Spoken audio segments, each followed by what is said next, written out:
All right, so the president of Harvard University has resigned in the United States. The first thing you want to remember is that presidents of major academic institutions are now subject to pressure from donors, especially when those donors are billionaires. And so ultimately, you've got a situation now where the leaders of academic institutions are no longer philosophical thought leaders.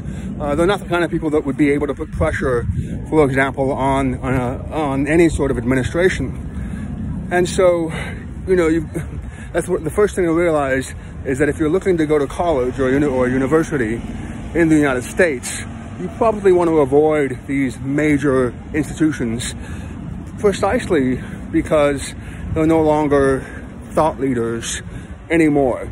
That doesn't mean that they don't have a lot of history. It doesn't mean that they don't have a lot of resources. But to the extent that you want to go to a place that has, political or any sort of leadership ability, you want to go to a place that's more independent. And what that means these days is going to a smaller private school. So I just found out that W.H. Auden, probably the greatest modern poet in English, just found out that he went to Swarthmore and he taught there during World War II. So again, he didn't go to Harvard. I'm sure there are a lot of people who went to Harvard. I'm sure they all collaborated. But one of the key goals of any sort of institution that has as much money as a Harvard or a Yale and so on is to offer protection to leaders who are being attacked for political convenience. And you can see that Harvard is no longer able to do that. Now, it hasn't been able to do that for a long time. You can look at Cornel West, his experience at Harvard. So it's not necessarily a racial issue.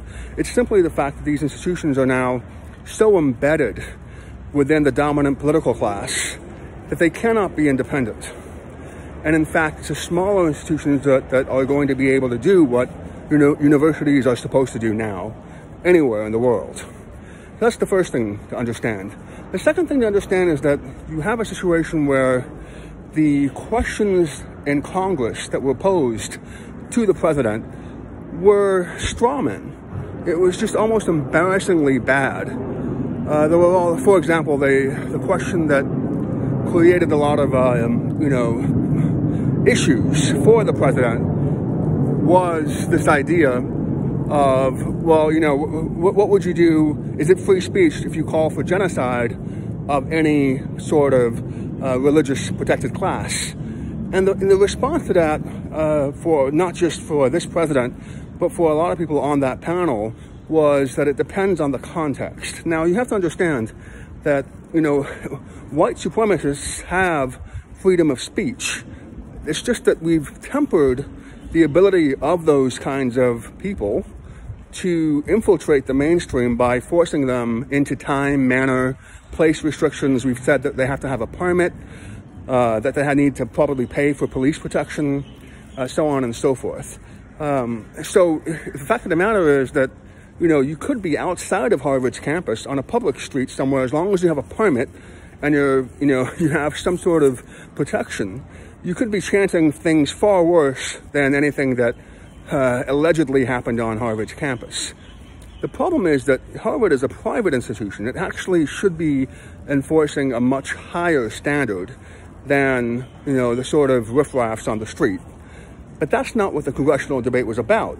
And so what you wanted to do, the best response would have been simply, well, no one is actually calling for the genocide directly. No one is saying, it's ridiculous to assume that someone is actually, saying out loud that they want the genocide of anyone.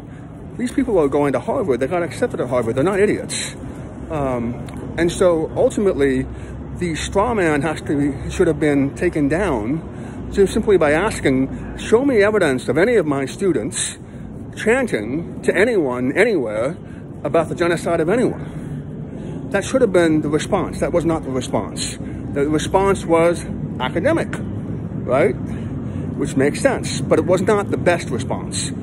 And so ultimately what, all you had to do in that hot seat at the time was say, where is the police report of anyone calling for violence on my campus? Show it to me. And if you can't show it to me, show me something else, because what I think you're really trying to say is that when people are using the term from the river to the sea, you're trying to interpret that as genocide, when in fact it's a subjective term and it can be interpreted in many different ways. But if you're telling me that there's genocide against anyone, or anyone is advocating for genocide, show it to me. Show me the police report, show me any student, and I'll have a full investigation today, starting today. But you can't do that. And furthermore, I'm not sure why you are the best person to be asking me questions about genocide when this entire facility has been approving off-the-books drone strikes against civilians in foreign countries, against Semites and against other people in the Middle East. Off the books. And we also know that there's a CIA black box budget. We also know that this is not a transparent institution, that every member here, almost all of them, have blood on their hands from the drone strike program overseas that actually has resulted not in genocide, but in homicide. All you had to do was say that. So if in other words, if you want to criticize Harvard, maybe you need to take a look at yourself first. And that was not said. Again, it was an academic discussion. So, you've got all these sorts of problems in America right now. And one of them is that things are not what they're supposed to be. So in other words, universities are not places or cauldrons for thought leaders or to develop politicians. They've become essentially de facto financial institutions that are, I suppose, that are IPOing some sort of, launching some sort of a new program. So you look at all the different IPOs that came out of Stanford, Google, the most obvious one, more recently, Theranos. So you're looking at a lot of problems basically within the academic sort of pipeline, and that has actually trickled its way all the way to the top. So from a practical perspective, if you're looking to go to school in the United States, you probably want to avoid all of the Harvard, Yale. You want to avoid all of them. And that's quite sad for me to say, because I'm a huge fan of Gilmore Girls, and it's about this lovely young lady, a very smart woman, who has always wanted to go to one of the Ivy League schools. And I think, unfortunately, at this point in time, we're in a position where you probably want to be smarter and go to a smaller school like an Amherst or a Swarthmore or another school that's capable of being independent.